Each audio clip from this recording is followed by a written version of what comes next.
자, 지금까지 윤석열 후보의 이 아내 리스크에 대해서 이야기를 해봤다면 이번에는 또 이재명 후보의 변호사비 대납 의혹 최초 제보자 이 사망 사건 이 얘기를 한번 짚어보겠습니다.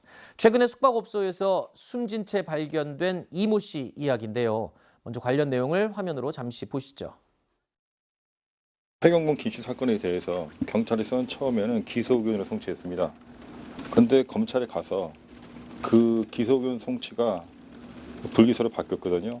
그 과정에서 벌어진 여러 가지 과정이나 또 여러 가지 문제점들에 대해서 지금 녹취가 되는 걸로 알고 있습니다. 핸드폰이나 아니면 컴퓨터 파일에 그 많은 그 파일과 녹취들이 있거든요. 그거는 아마 유족들을 통해서 저희가 입수해야 될 것 같습니다. 지난 2018년이었죠. 이른바 해경군 김씨라고 알려진 트위터 계정의 주인이 선거법 위반으로 고발된 일이 있었습니다. 당시에 경찰이요, 후보의 배우자인, 그러니까 이재명 후보의 배우자인 김혜경 씨를 계정 주인으로 지목을 하면서 큰 파장이 일었는데 검찰은요, 이 내용을 증거 불충분으로 불기소 판단을 했습니다. 결국 사건은 종료됐습니다.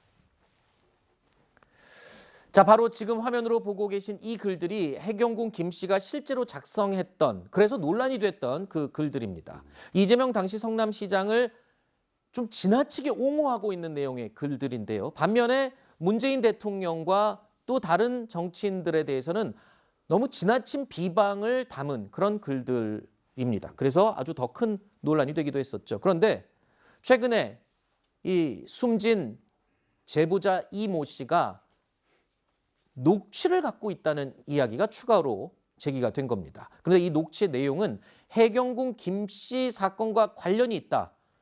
해경군 김 씨 사건이 불기소 처분된 일과 관련이 있다. 뭐 이런 얘기인 건가요? 그러니까 저 내용도 저희가 지금 들어보질 않았고 실제 네. 있는지 확인하지 못했기 때문에 좀 조심스럽긴 합니다만, 그 당시에 이 소위 해경군 김 씨 논란 관련해서 경찰에서 기소 의견으로 검찰을 보냈고, 검찰에서는 엄밀하게 말하면 불기소 중에 기소 중지, 그러니까 피의자가 누군지 명확하지 않다는 취지로 일단은 종결을 한 거란 말이죠. 근데 그 과정이 굉장히 석연치 않다라고 하면서 경찰에서 항의까지 했었어요. 아하. 그래서 이 기소 중지가 좀 상식적이지 않다는 얘기가 그 당시에 좀 있었는데, 그 과정에서 아마도 이번에 숨진 이모 씨가 이 사건을 담당했던 변호사 등과 그 기소 중지가 된 과정에 대해서 들었던 내용들을 녹음한 게 있다라는 취지의 얘기들이 지금 나오고 있는 상황이기 때문에 실제로 그 녹음 파일이 존재하는지 여부는 알 수 없습니다만, 이 내용이 만약에 있다면 또 이 내용이 어느 정도까지 증명을 할 수 있을지는 정확하게 모르겠습니다만, 일단 존재한다라는 전제하에 이게 또 외부로 알려진다면 이건 또 이재명 후보와 또 김혜경 씨에게 굉장히 악재로 작용할 여지도 있는 상황입니다. 네. 네, 뭔가 지금 말씀하신 대로요. 내용이 있는지 없는지 어떤 내용인지 전혀 모르기 때문에 어떤 파장이 올지는 아무도 가늠할 수가 없는 거고요.